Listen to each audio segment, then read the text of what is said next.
పేరు కూడా నేనే పెట్టాను. అరకు కాఫీ అనే పేరు నేనే పెట్టాను. అక్కడి నుంచి ఎక్కడికక్కడ నాంది ఫౌండేషన్ కూడా నేనే ప్రారంభించాను. అప్పట్లో అంజిరెడ్డి గారు చూసుకునేవారు. ఆ తర్వాత ఈరోజు ఆనంద మహేంద్ర అండ్ కంపెనీ CEO ఆయన చూస్తున్నాడు. నేను వారికి ఒకటే చెప్పాను, మీకు ఒక సామాజిక బాధ్యత ఉంది. మా అరకు కాఫీని ప్రపంచానికి పరిచయం చేయండి. దానివల్ల మా గిరిజనుల బ్రతుకులకి మెరుగవుతాయని చెప్పి వారిని కోరాను. అందుకనే ఈరోజు మీరు ప్యారిస్కి పోతే ఇండియా నుంచి పెద్దగా ఉండవు గాని బ్రాండ్లు, మన అరకు కాఫీ ప్యారిస్ లో కూడా బ్రహ్మాండంగా ఉందంటే అది తెలుగుదేశం పార్టీ చూపించిన చొరవ. ఎన్నో కాఫీలున్నా అరకు కాఫీకి ప్రత్యేకత ఉంది. టేస్ట్ లో గాని అందులో ఉండే మంచి కాఫీ ఇచ్చే గుణాలు ఇక్కడున్నాయి. ఈవెన్ దావోస్ లో అరకుని మనం ప్రమోట్ చేశాం. మనం ఎన్ని చేసి బ్రహ్మాండంగా ముందుకు తీసుకుపోతే రేపు ఎల్లుండి ముంబైలో కూడా ఒక అరకు కాఫీ పెద్ద సెంటర్ వస్తా ఉంది. నాకు ఏమాత్రం అనుమానం లేదు, భవిష్యత్తులో అరకు కాఫీని ప్రపంచం మొత్తం తీసుకుపోయే బాధ్యత తెలుగుదేశం పార్టీ తీసుకుంటామని మీ అందరికి విజ్ఞప్తి చేస్తున్నా. నేను అడుగుతున్నా, మనం అరకు కాఫీని ప్రమోట్ చేస్తే ఈరోజు వైసీపీ గవర్నమెంట్ గంజాయిని ప్రమోట్ చేస్తా ఉంది. నేను ఇక్కడుండే రైతాంగాన్ని తప్పుపట్టడం లేదు. ఎప్పుడైనా సరే రైతులకు పంటకు గిట్టుబాటు ధరిస్తే రైతులు ఏ పంట ఏమన్నా వేస్తారు. కానీ గిట్టుబాటు ధర లేకుండా ఇబ్బందులు ఎక్కువ వచ్చి గిరిజనులు కొంతమంది పెడదారి పట్టే పరిస్థితి వచ్చింది.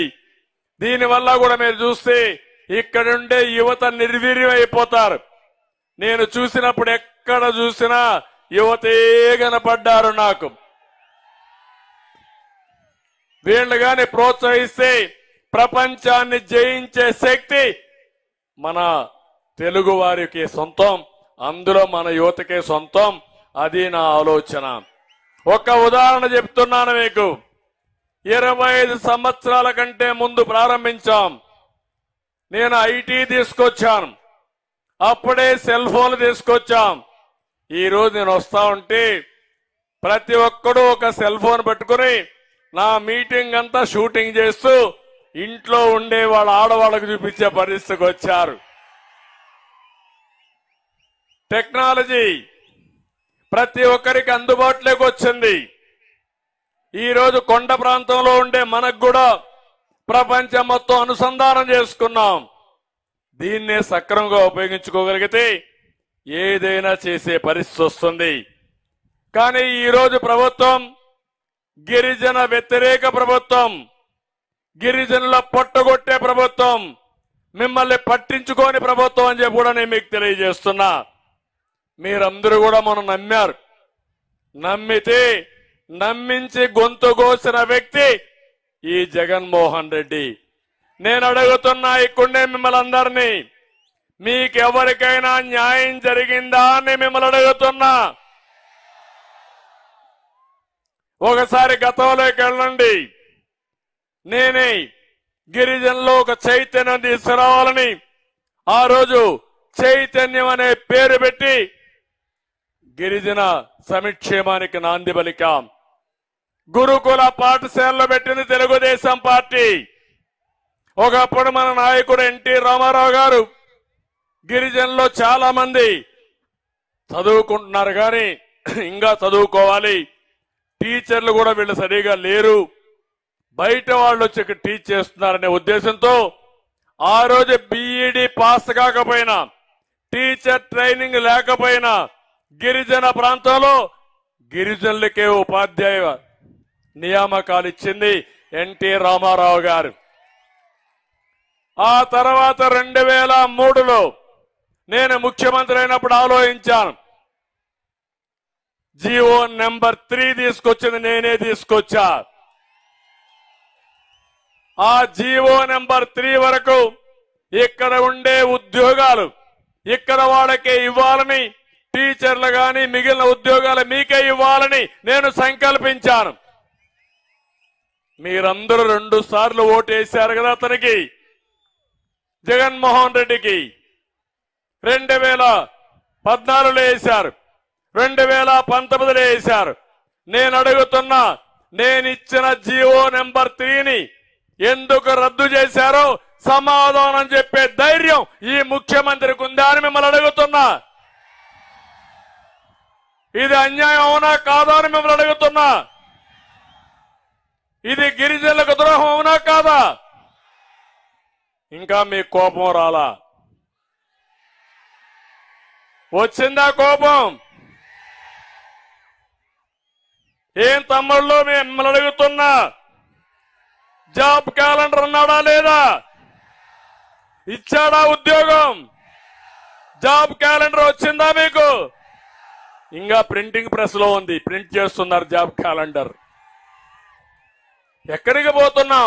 5 ఏళ్ళు అయిపోయింది. ఇంకా రేపో ఎల్లుండి ఇంటికి పోతున్నాడు. ఇంకా మోసం చేయాలని ప్రయత్నం చేస్తున్నాడు. నేను అడుగుతున్న సామాజిక న్యాయం గురించి మాట్లాడుతున్నావు. నిన్న అంబేద్కర్ విగ్రహం పెట్టి నేనే సామాజిక న్యాయం చేస్తున్నా, దేశాన్ని ఉద్ధరిస్తానంటున్నావు. నేను అడుగుతున్నా, అరకులో ఒక సవాలు విసురుతున్నా.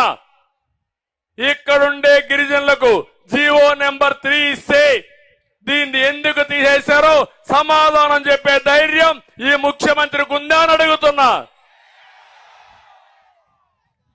ఇది సామాజిక న్యాయమా అని మిమ్మల్ని అడుగుతున్నా. మళ్ళీ ఇప్పుడు ఎవరికి ఉద్యోగాలు వస్తాయి? మైదానం ఉన్నోళ్ళు మన ఏజెన్సీ ప్రాంతానికి వస్తారు. ఇది ఏ విధంగా సమంజసమేమో నాకు అర్థం కావడం లేదు. నేను ఒకటే మీ అందరినీ కోరుతున్నా, మళ్ళీ తెలుగుదేశం పార్టీ హయాంలో జీవో నెంబర్ 3 తీసుకొచ్చి ఇక్కడ ప్రాంతంలో ఉండే ఉద్యోగాలు మీకే ఇచ్చే బాధ్యత మేము తీసుకుంటాం. అవసరమైతే కోర్టులో కూడా ఫైట్ చేస్తాం. అన్ని విధాల పోరాడి దాన్ని అమలు చేసే బాధ్యత మాదని గిరిజన సోదరి సోదరులందరికీ విజ్ఞప్తి చేస్తున్నా. నేను ఒక్క విషయం మిమ్మల్ని అడుగుతున్నా, 5 ఏళ్లలో ఒక్క మంచి పని మీకేమన్నా చేశారా అని మిమ్మల్ని అడుగుతున్నా. జరిగిందా అని మిమ్మల్ని అడుగుతున్నా. అందరికీ ఇచ్చినట్టు బటన్ నొక్కతానంటాడు తప్ప మా గిరిజనులకు నొక్కింది ఏమీ లేదు. ఈరోజు మీరు చూడండి, 16 పథకాలు గిరిజనుల కోసం ప్రత్యేకంగా పెట్టిన పథకాలని రద్దు చేసిన వ్యక్తి ఈ జగన్మోహన్ రెడ్డి. అయినా నా ఎస్టీలు అంటాడు. మాటలు మాత్రం కోటలు దాటుతాయి, చేష్టలు మాత్రం గడప కూడా దాటవు. ఇంకో పక్క మీరు చూస్తే ఈరోజు ఎన్టీఆర్ విద్యోన్నతి పథకం రద్దు చేశాడా లేదా? అంటే గిరిజన పిల్లలు చదువుకోవడం ఈ ముఖ్యమంత్రికి ఇష్టం లేదు. అదే ఆ రోజు మీరు చూస్తే నేను ఒకటి ఆలోచించాం, ఎక్కడైతే ట్రైబల్ వెల్ఫేర్ ఉందో, మీ స్కూల్స్ ఉన్నాయో ఆ పిల్లల్ని ప్రత్యేకంగా చదివించి ఐఏఎస్ ఐపీఎస్ కూడా కోచింగ్ ఇప్పించి, ఇంకో పక్క ఐఐటి ఐఎం కోచింగ్ ఇప్పించి మిమ్మల్ని ముందుకు తీసుకుపోయేదిగా చేశాం. అది పోయింది.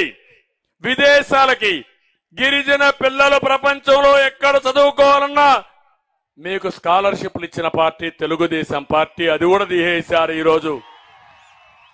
ఇంకో పక్క నైపుణ్యం కోసం శిక్షణా కేంద్రాలు పెడితే అవి తీసేసే పరిస్థితికి వచ్చారు. మా ఆడబిడ్డలు పెళ్లిళ్లు చేయాలంటే డబ్బులు లేకుండా అవస్థపడతా ఉంటే నేను ఒకటే ఆలోచించాను, గిరిపుత్రిక కళ్యాణ పథకం తీసుకొచ్చాను. వస్తామందా ఈరోజు? అది ఇస్తున్నారమ్మా మీకు? అది కూడా రద్దు చేసే పరిస్థితికి వచ్చారు. ఆ రోజు మన బిడ్డల కోసం మైదానంలో ఎక్కడున్నా భారతదేశంలో రాష్ట్రంలో బెస్ట్ అవైలబుల్ స్కూల్స్, మంచి స్కూల్లో మన పిల్లల్ని చదివించాలని